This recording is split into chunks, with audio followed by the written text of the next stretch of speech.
Good afternoon to all of you. In the previous lecture, we have seen the significance of listening for text organization and its features, how to organize text. We have already discussed. Then listening for main ideas or gist or essence. In which way one has to pay attention to capture the main ideas or gist. We have already gone through it.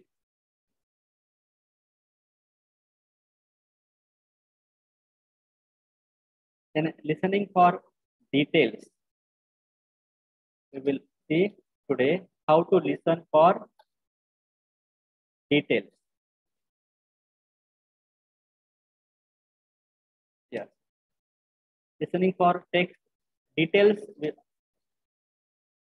have seen in the previous lecture. Listening for details means an attempt to decode the message encoded by the speaker in a proper way.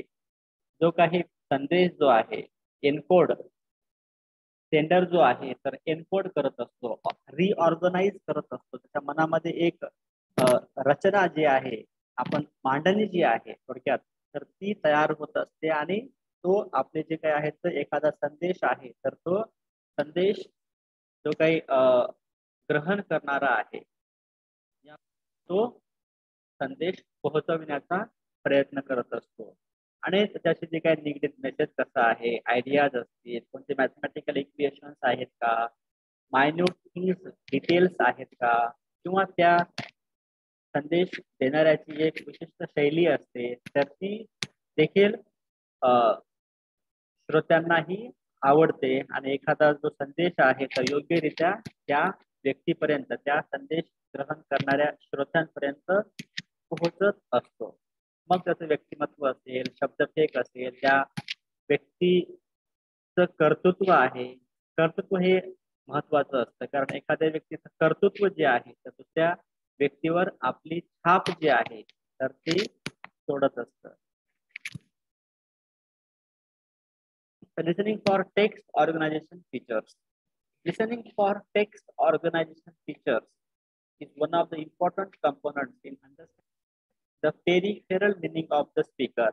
स्पीकरच्या अवतीभोवती जे काही वलय आहे तर ते मांडण्याचं जे काही कार्य आहे तर टेक्स्ट ऑर्गनायझेशन फीचर, एखादी आपलं टेक्स्ट आहे, एखादी बुक आहे, एखादे शब्द आहे तर त्याद्वारे आपण एक मिनिंग जे आहे, अर्थ आपण देत असतो शब्दांना. तर organisation features of a spoken text. Spoken जे आहे text are determined by the nature of the text. जे काही आपण शब्दफेक कशी आहे, आपला टोन आहे, ऍक्सेंट आहे, बोलत असताना ते कशा प्रकारचे आहेत यानुसार देखील आपला जो काही अर्थ आहे, शब्दाच्या पाठीमागे एक अर्थ असतो. Conversation differs from a discussion. एखादी कन्व्हर्सेशन आहे तर डिस्कशन हे वेगळं असतं, संभाषण हे वेगळं असतं. Discussion differs from a debate. Discussion एक वादविवाद जे आहे, डिबेट आपण म्हणतो, मत आणि त्याचं मग तसं ते मताचं खंड. Or an interview differs from a chat. एक चॅट वेगळ्या इन्फॉर्मल लेवलवर असते, इंटरव्ह्यू हा वेगळा असतो. जे काही प्लॅटफॉर्म्स आहेत, मंच आहे तर ते वेगवेगळे आहेत. विषय त्याशिवाय the mode also determines the organisation feature of a spoken text. A scripted speech will be different from an unprepared one. एक स्क्रिप्ट आहे, एखादी चित्रपट आहे, एखादा चित्रपट एखाद्या कथेवर, त्याची जी काही कथा आहे चित्रपटाची एखाद्या कादंबरीतून घेतलेली असते. पण जेव्हा ती स्क्रिप्ट तयार होते तर एखादी नॉवेल आहे त्यामध्ये वेगळेपणा हा असतो. जरी इसेन्स, जरी सार जरी एक असला तर डायलॉग, डिलिव्हरी, त्याची काही शब्दफेक कशी आहे, शब्द कसे आहेत तर हे वेगळे असू शकतात. कादंबरी ही वेगळी असू शकते, कारण ऍक्च्युअल कादंबरी जी आहे तर ते इन डेप्थ अनालिसिस असते. जेवढं जे आहे ते एखाद्या 2 तासाच्या चित्रपटामध्ये दाखवणं हे अवघड असतं. The scripted speech will be different from un unprepared one.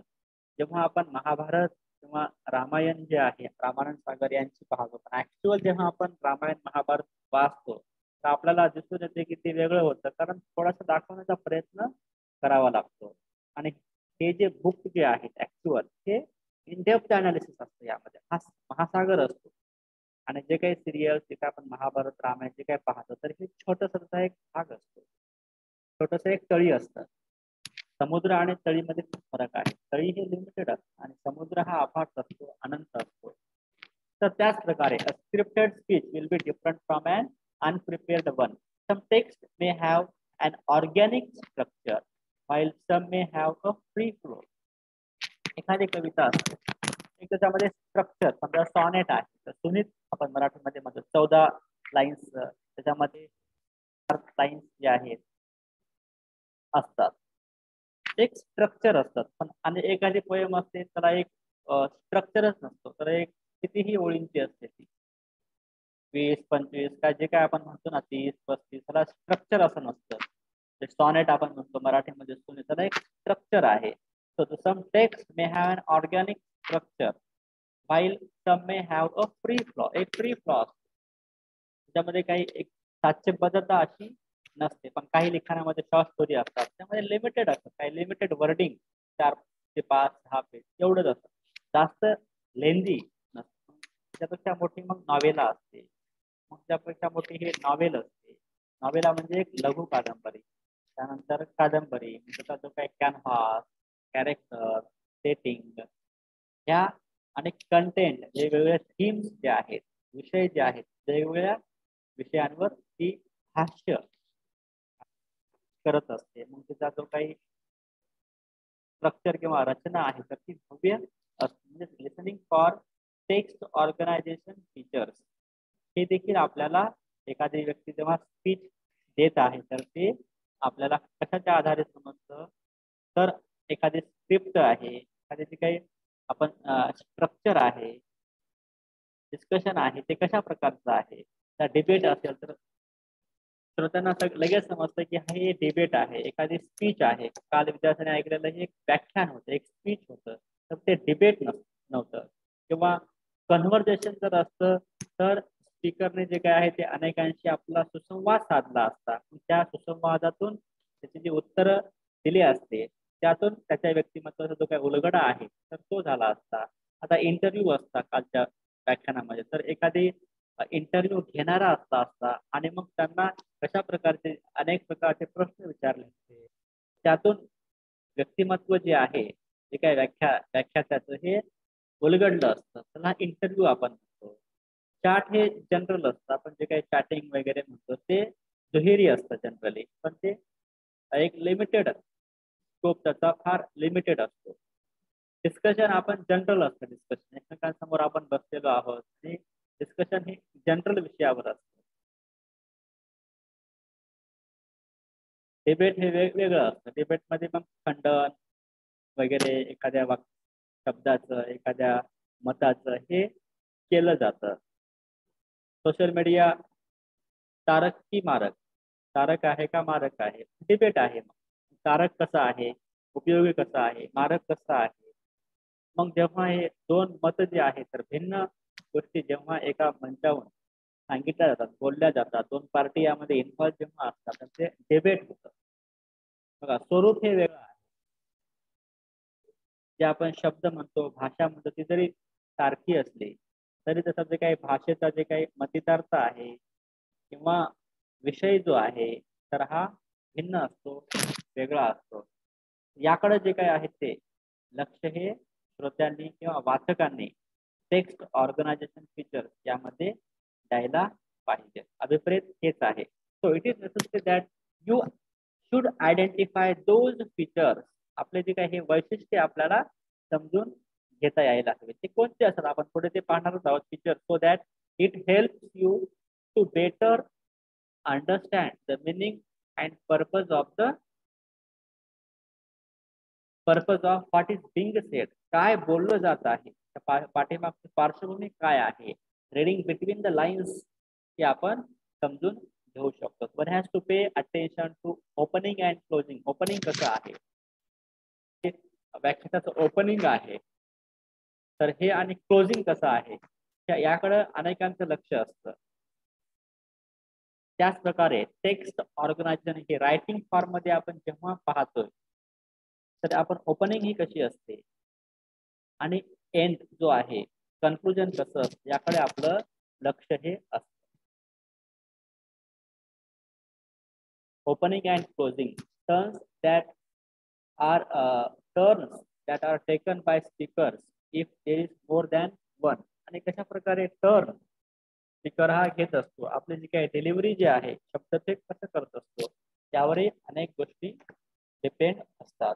So it is important to pay attention to the clues of the speaker. एखादी क्ल्यूज असतात स्पीकरच्या बोलण्यातून, अनेक त्याचं जे काही व्यक्तिमत्वाचे पैलू हे आपल्या समोर मांडण्याचा जेव्हा तो प्रयत्न करत असतो तर त्या आधारे देखील आपल्याला त्या ज्ञानाचा हा लाभ होत असतो. Comprehend the meaning in a lucid way, एक साध्या ओघवत्या lucid way for them to understand their meaning. आणि सहज ओघवत शैली जी आपण एखाद्या व्याख्याताची एखाद्या व्याख्यानाची जेव्हा आपण म्हणतो ते एक ओघवत्या भाषेमध्ये सरळ सोप्या समजेल आणि उमजेल अशा भाषेमध्ये जर जेव्हा आपण ऐकून घेण्याचा प्रयत्न करू तर स्पीकरनं पण तिकडून करायला हवा. जे काय आपण लिसनिंग जी आहे तर ही प्रक्रिया जी आहे तर हे दुहेरी आहे.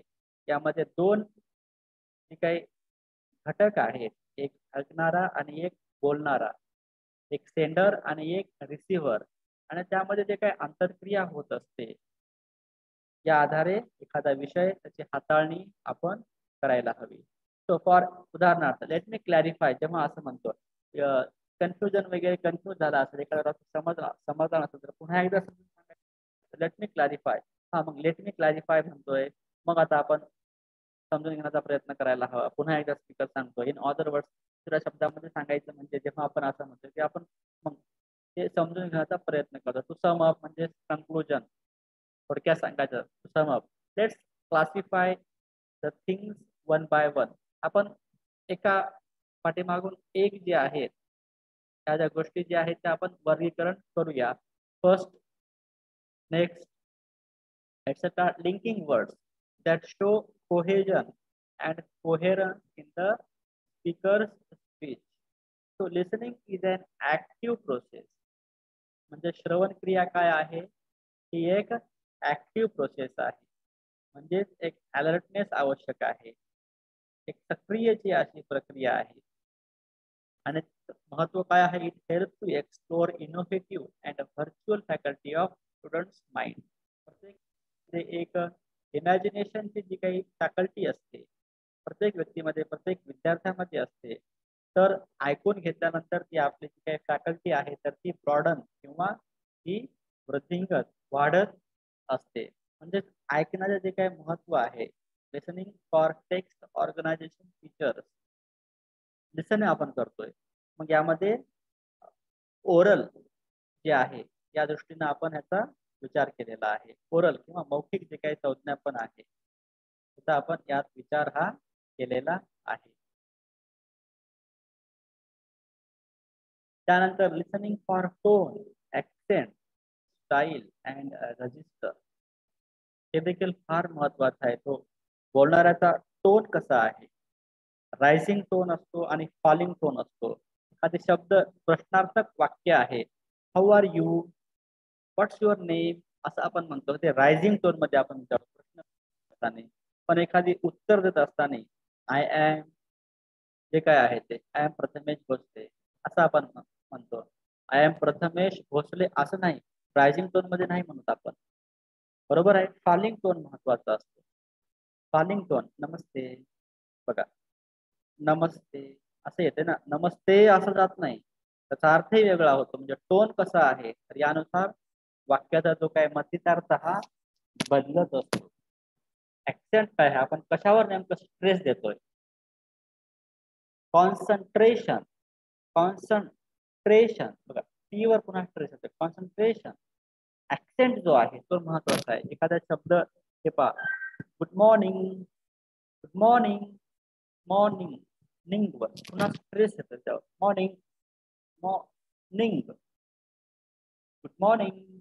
बघा ऍक्सेंट जो आहे, स्टाईल आहे आणि रजिस्टर आहे, जी काही बोली भाषा आहे त्याच्या आपण पाहूया की listening for tone, accent, style, and register are crucial factors to understand the speaker's intention काय आहे, मूड कसा आहे, रिजनल लिंग्विस्टिक फीचर्स कोणकोणते आहेत, रिजनल जे काही प्रांतीय किंवा जे काही भाषा ही पावलोपावली बदलत असते, बोली भाषा बदलते असं आपण म्हणतो. त्याच्यामध्ये एखादी भाषा असते, त्या भाषेला आपण आदर्श अशी भाषा, बोली भाषा असं संबोधतो, असं म्हणतो.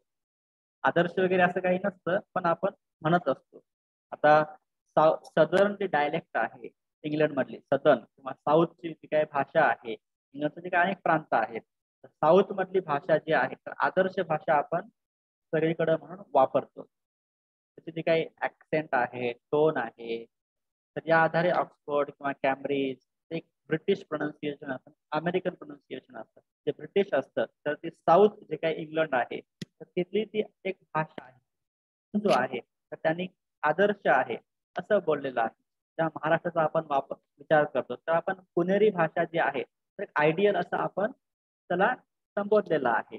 तर टोन, ऍक्सेंट, स्टाईल, लकब, भाषा शैली ही आपल्याला ती आयडियल वाटते.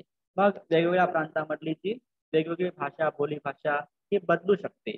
समजा पुण्यामध्ये मराठी भाषा तुम्ही जेव्हा ऐकाल तेव्हा रत्नागिरीची तुम्ही मराठी भाषा ऐकाल, यामध्ये भिन्नताही आढळणारच.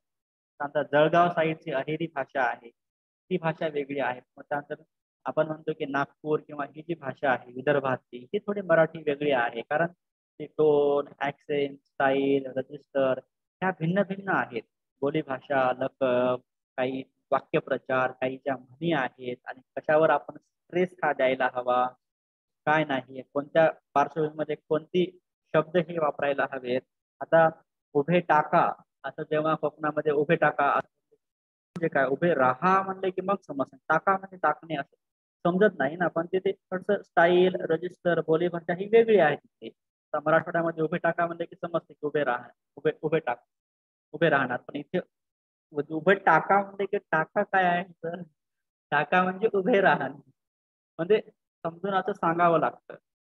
थोडस बदल हा होत असतो, भाषा ही पावलोपावली बदलते. So tone of voice, tone म्हणजे काय की voice which indicates the intended meaning and the attitude of the speaker. एखाद्या बोलणाऱ्याचा ऍटिट्यूड कसा आहे, त्याचा कल कसा आहे, तर हे आपल्याला त्यामुळं समजतं. A simple utterance like you are honest may indicate various meaning depending on how it is expressed using tone. आपण टोन कसा वापरतो, जेव्हा जुलियस सीझर ह्याच्यामध्ये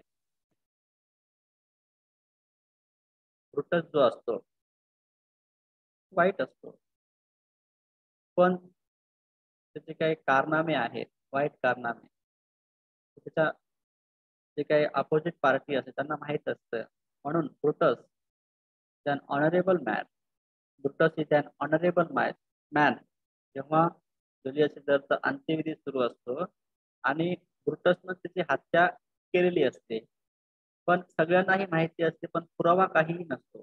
पण एका जे काही व्यक्ती आहे, त्याचा जो काही मित्र आहे जुलियस सीझरचा, त्याला माहिती असते की त्यानंच हत्याही केल्या, पण आपल्याकडे काही पुरावा नाही आणि अंत्यविधी सुरू आहे. मग तेव्हा ब्रुटसचं गुणगान एवढं करतो की ब्रुटसला असं वाटायला लागतं की आपण संपलो. तो एवढं सांगतो की Brutus is an honourable man. Brutus is an honourable man. त्याला 10 वेळेस जरी ऑनरेबल की माणूस धारातीर्थी पडतो. टोन कसा आहे, Brutus is an honourable man. Tone हा रायझिंग होता आणि त्यामध्ये काही व्हेरियस मिनिंग, कनोटेशन, कनोट म्हणजे सांगणे, हे अभिप्रेत होत होते आणि तिथला जो काही समुदाय आहे तर त्यांना लगेचच जे काही जुलियस सीझरचा जो मित्र होता त्यामध्ये त्याच्या